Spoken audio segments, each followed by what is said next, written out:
Well, it's that time of year again, fans. It's Halloween time, and I figured since we're here, might as well talk about Halloween Havoc. It's been gone for a long time. It was one of, I think, WCW's flagship shows, besides maybe Starrcade's Super Brawl and probably the Great American Bash too. I really enjoyed this pay per view. It was a great show. It was kind of like WCW's version.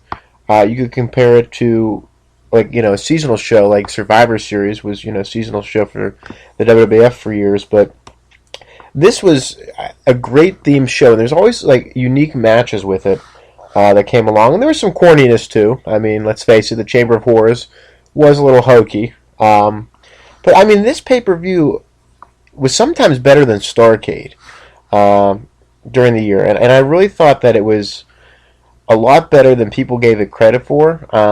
I think people thought it was a little hokey probably because of the Halloween Havoc theme, but man, every year that Halloween Havoc would come on, I would definitely either order the pay-per-view or get the tape shortly thereafter. This was just an enjoyable pay-per-view. I'm probably going to go over some matches here that I enjoyed personally. There was a lot of great ones, and you can kind of block it off between 89 and 92, and then probably about, I would say maybe 96 to about 98. And that's about it, really, because a lot of the quality after that and before that didn't really happen. 1989 was the first flagship show held in Philadelphia, which was a wild crowd. And you could see that, you can sense that when you're watching the video. Most of the matches are pretty awesome. You don't get that kind of quality technical wrestling that much anymore. You get a lot of that fast-paced nonsense.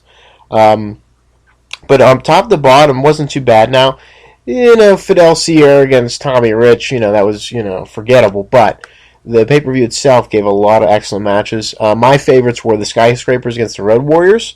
That was just a heck of a brawl. It was just two power teams going at it. It was fun.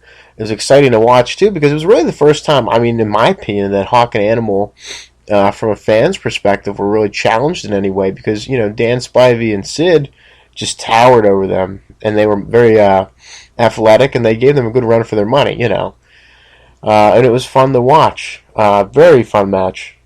Also, Luger against Flying Brian. That was, two upcoming uprising stars battling it out for, I believe, the U.S. title. Excellent match. It was a lot of fun to watch. I really enjoyed it. Just solid. And that's what WCW gave you, too, a lot of solid wrestling. I always compare NWA and WCW is more of, compared to WWF, is more the mature wrestling, more the adult type of wrestling, where, WWF at the time was more, kid-friendly and hokey a little bit. Also, the main event of this match was pretty awesome. It was kind of unique, too, because Bruno Sammartino was the ref. And at the time, I never saw him in the NWA or, anywhere near it. He's a WWF guy, so that was pretty groundbreaking in its own way. They brought Bruno in, I'm sure, to sell some tickets in Philadelphia, but, he was the referee for this Thunderdome match. It was Muda and Terry Funk against Flair and Sting, which it was a little hokey and silly, but I thought it was cool for the time. Looking back now, it looks a little ridiculous, but, it was a cool idea. It was something different, and it was something to draw the fans in. That was going to be their seasonal type of show, and I thought the tag match was excellent. Everybody gave their all in that one. Nothing less, of course, from Flair. I mean, it was just, and Terry Funk, it was just great. And it was a great way to showcase that interview between, those guys. And there's also Luger was kind of thrown in the mix, too, and so was Steamboat in 1989. But I thought it was a great way to end 1989 almost. This is before Starrcade, of course. But the match was cool. It was neat to see Bruno just nail the Great Muta when he was getting a little silly with Bruno. It was really good to watch. The next year was 1990's Halloween Havoc. A lot of matches on this card.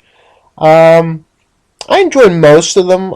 There's some forgettable ones, of course. I was watching the Terry Taylor-Bill Irwin match. It was interesting. They had, good, I think it was 12, 15-minute match, but the fans were just not feeling it. You could just tell the crowd was dead. Jack Brickhouse was doing the announcing. He was a special guest at the time. And it was just, it wasn't a bad match, but it reminds me a lot of like Terry Taylor matches where they're not bad, but there's just no crowd interest, I guess you could say, from what I've watched. I mean, on pay-per-views and television, that to me, that's what a lot of his matches seem like. So I go through the list here. I like the Junkyard Dog against the Moondog. It was a little quick, you know, about 3-4 minute match, but it was neat to see that because it was like the Battle of the Dogs, canines, whatever. That was decent, you know, for just a gimmick perspective. I really enjoyed Doom against the Horsemen.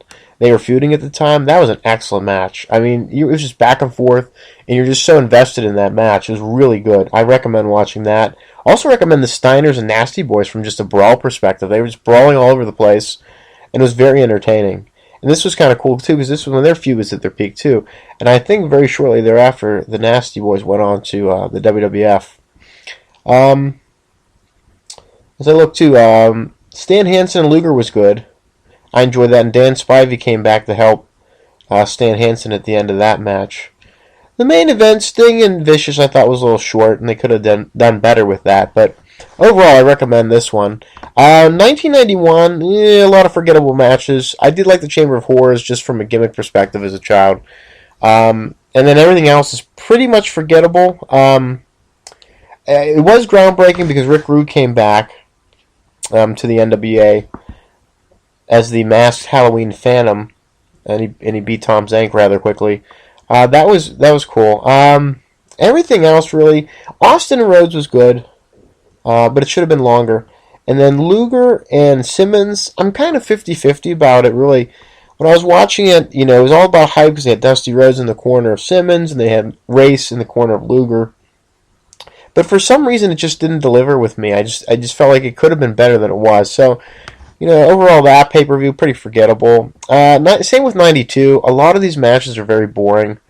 I like the six-man tag because we're back in Philly for this show, and everyone's cheering for, like, Anderson, Hayes, and Eaton against, like, the Z-Man and Douglas and Tommy Gunn. It was pretty cool. It's like the bad guys crowd, so that's what I love about Philadelphia. They tell it like it is.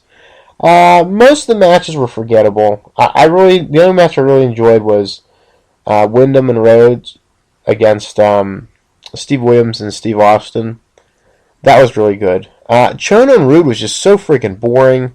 They had all these special parts added to the match, but no one cared. Chono, I don't know why they would always bring him and Muda in and try to get some feuds going. No one cared. Because a lot of these fans had no idea who these guys were. They did that at Starrcade too, Chono and Muda, and it was just, no one can relate to it. Unless it's going to be on TV for a while and you start building these guys up, you really can't get a sense of who they are when you're watching it. Especially like if you're younger too, you're not going to get excited about Masahiro Chono. Has no expression when he wrestles, so I would say, the main event was Sting and Roberts. That could have been better. That should have been in a cage or something instead of the coal miner's glove. But, it was very gimmicky and hokey. But, if I was you and, you're going through like a DVD list of things to buy, you really don't have to go out to buy that one. Same thing with 93. I enjoyed Steve Regal and Davey Boy Smith. They wrestled to a draw, which once again, one of those matches like Austin and Dustin Rhodes from 1991's version, that just got cut too short because it's like that television championship. And I believe Austin and Rhodes was for the TV title too. So that 15-minute time limit, which I thought was a half hour on pay-per-view, but what do I know? It's just too short. It could have been a really good match. Orndorff against Steamboat was just so freaking boring. Just watching that match put me to sleep. Most of the other matches weren't bad. Austin and Rhodes again was pretty good for the U.S. title this time. Vicious and Sting once again cut short. Wasn't too great. I like Vader and Cactus Jack was good. And Rude and Flair was pretty good. But overall, this pay-per-view, it's boring again. They needed to do something a little bit more interesting to spice it up. Halloween Havoc 94, pretty forgettable. It was all the hype for Hogan and Flair in the cage, which I thought it delivered. It was almost a 20-minute match. Pretty good. Other than that, this was a weird time, too. 1994 was weird for WCW because it was kind of like a transitional stage when a lot of the former WWF guys were kind of coming over, like the Nasty Boys. Well, that was '93; they came back, but like Duggan, Honky Tonk Man, Hogan came in, Beefcake, and the laundry list of Haku and all them. It's just I don't know. This pay per view just was boring. There should have been a better card. I don't know. I just didn't like it. '95, same thing. Not even worth talking about. 1996 was decent. A lot of these matches, they're just too short. Dean Malenko Mysterio was very good. Excellent match. Hogan and Savage was very entertaining, so I would say watch it. Same with Harlem Heat and the Outsiders. I love that because Harlem Heat was the go-to team against the NWO 9 out of 10 times. So that was pretty good. Looking at '97's pay-per-view. This one I didn't really care for that much. Piper and Hogan in the cage. Savage and Page was good. I enjoyed that one. Good barn burner. Flair and Hennig was good, a little too short. But I enjoyed it. And then you got to talk about this one. Mysterio and Eddie Guerrero, this is like one of those great cruiserweight style matches. Very fast paced, very technical, just very good. You can't go wrong with it. Definitely entertaining. It's probably one of the best matches in Halloween Havoc history. I do want to go back real quick. I forgot to mention this. '96 Havoc. This is when Piper came. So this is where a lot of the, you could say the tide turned for WCW at this point because this was huge. This is one of those marquee main event type matches that WCW wanted to capitalize on, one of the feuds, Piper and Hogan. So I'll never forget that night, actually. A friend of mine told me a few days later, after it happened, that Piper was back and he was in the mix, and I thought that was very awesome. For the time, Piper was just in Mania a few months beforehand, so when he came in and it was shocking. It was stated that WCW was here to play. They got Hogan, now they got Piper, and there were so many more key players to come after that. But that was definitely awesome, and it set the stage for Starrcade too, which was a great Starrcade. '98's Havoc, the problem with that was a lot of great matches. No, excuse me, a lot of matches, but not a lot of quality to them. Jericho and Raven was good, but too short. Finley and Alex Wright could have been excellent, but once again, too short. Everything else was pretty forgettable. The boring Nash and Hall feud, it was just stupid. DDP and Goldberg was good, but it was only 10 minutes. And then they tried to capitalize on another feud, Warrior and Hogan, which I thought was going to be a pretty decent match, but they screwed up, and they could have rectified that, but they never did. '99, it's one of those weird Havocs where a lot of things were just kind of thrown together, and that was just a bad year for WCW overall. I think 1999. So really, 3 minutes Goldberg and Sting match unsanctioned and stupid storylines and crap. That just not a lot of memorable matches. Hey, Brad Armstrong beat Berlin, so hey, why not? That made perfect sense. Brad Armstrong beating the guy that's trying to get a push. Yeah. Nothing really exciting to talk about. Pretty forgettable. 2000 was pretty cool. I liked that one. I enjoyed the Jeff Jarrett and Sting match because they kept on bringing other Stings down to the ring, which was cool because I could figure out who they were.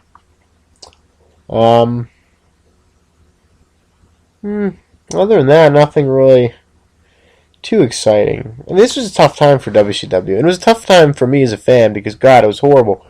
After the New Blood angle, they really they lost the whole luster for me. And it was painful to watch WCW in 2000. It really was. From, I'd say about June. Maybe how about this? July, probably. Because the Great American Bash was pretty good. Probably from July till about, January of 2001. It was pretty rough. But they were starting to turn the tide a little bit in 2001. But, as a fan, tough to watch. So honestly, if I could break it down for you, my recommendations for Halloween Havoc, 89 and 90, 96, 97, 98, take her to leave it, really. And probably, it's tough with 99 2000 because there's good and bad to both of them, but it's worth looking at. But you could tell the quality of wrestling was more in the early stages of this pay-per-view, and then after a while it was more storyline based and hodgepodge. instead of getting like 10 quality matches, you might have gotten like 3 or 4. I don't know. Actually, '96 was it? Page and Guerrero was pretty good too. I forgot to mention that. I like that feud, and that went on for a long time. That was most of that year, so that's another good one. Um, there's a lot of things that WCW did. A lot of gimmicks at Halloween Havoc. The Chamber of Horrors or the Thunderdome type of match that was used in the beginning and towards the later part of the pay-per-view as well. They also did like a lot of spin the wheel, make the deal theme type matches, which they could have been better. I mean, Texas Death Match with Vader and Cactus Jack, as I mentioned, was pretty cool, but the coal miner glove thing wasn't good. That should have been a cage, just my opinion. But however they're going to write it, they were going to write it, so it doesn't really matter. But I mean, this is, I think, a missed pay-per-view. I think a lot of people enjoyed it. The set itself, I thought, was pretty cool too. If you look at the set, how it evolved through time. 1989 was pretty much bone dry, and then compared to like they started to change the set in '94 into more of a professional look, a little bit more slick quality. And then by 1996, it was pretty awesome. It was in the MGM Las Vegas Grand. It was excellent looking. It was so cool to see it. And then it had the fog and the cemetery look and that big demon moving constantly. It was a really cool theme pay per view. I thought it delivered a lot of times, often than not. And I thought it was just a really fun pay per view. I look forward to it. I remember watching the first one I ever saw was '91 over a neighbor's house. I think it was a day or two before Halloween. It was just great for me as a child. Looking back at it now, it was a terrible pay per view, but it's something that I think a lot of fans miss. A lot of fans miss WCW, and no one's really ever been able to fill the void. I mean, TNA's done it for a little bit, but they've never been able to come up with cool seasonal theme pay per views. They've definitely failed on that aspect, just to name that. Let alone there's so much more they failed at. But overall, I mean, this was a fun pay-per-view to watch. Quality-wise, like I said, it's more wrestling quality in the late 80s, early 90s of this pay-per-view. And then later on, it's more of the excitement of the themed matches and the storyline aspect. Just from a fan's perspective, you can like it in your own way. That's just how I see it. And you can see the difference if you watch it too, like how it's changed. And the 89 to about 92 was more the mat wrestling, WCW athletic kind of look and kind of theme to their whole overall product. They were more focused about the in-ring competition. Then after that, it was kind of there. But then when Hogan came, it was more of the storylines and things like that. You could see that big time in 1995. And after that, too, I mean, a lot of debuts at, Halloween Havoc. The Rowdy Piper's first, footsteps in the WCW. Rick Rude's return there. And Ultimate Warrior being there for the first, that was his second pay-per-view, but it was his first Halloween Havoc. And it was big. It was a big rematch from WrestleMania 6. Overall, it didn't deliver, unfortunately, but, it was a cool pay-per-view, and it was something you would look forward to, and I miss it. I really wish somebody would have been able to get the rights to it or bring it back in some form. I know local independent shows do something similar, like a Halloween, like an Autumn Brawl, or a Halloween Hellbound or Horrorbound. I know Booker T's wrestling promotion. He did a Halloween Havoc years ago, but it's not the same. You want to see this pay-per-view again. You like to enjoy it. There was rumors, years ago, I think it was 2003, that WWF was going to bring it back. They never did, though. It would have been cool to see. I mean, they brought the Bash back. I thought, well, hey, if they're going to bring the Bash back, maybe Havoc, but they never did, and that's okay. Whatever works. But as an overall fan, in my perspective of this pay-per-view, I thought it was great. I thought it was fun. It was a cool thing to look forward to. After trick or treating or a couple of days before as a child, and growing up and rewatching them again, they're just enjoyable. A lot of the matches sometimes can be cheesy and silly, but some of it's just awesome. I mean, and you'll never get that again, and it's hard to replicate that and duplicate it. And you can't. But I thank everyone for listening to the podcast tonight. As always, I always enjoy feedback and everyone that talks about the show and that enjoys it. And you don't have to like us. Like I always say, we're just fans here. We're not trying to be news journalists or anything hokey like that. I don't work for wrestling companies. I just watch the product and like to talk about it. So hopefully you do too. Feel free to like our Facebook page, the New School Republic. Feel free to join our wrestling group too, the New School Republic Pro Wrestling Podcast. And you can also like our other page too, the New School Republic Pro Wrestling Podcast too. And also check out the Wrestling Roundtable on Facebook, YouTube and Twitter. And we're also on Twitter too, New School Republic. But Wrestling Roundtable is awesome. There's a lot of great shows, a lot of great information, a lot of cool videos they have up too. So check them out. They're on Facebook as well on YouTube. So it's been nice chatting. I hope everybody has a nice, safe Halloween. And we'll be back soon. Take care.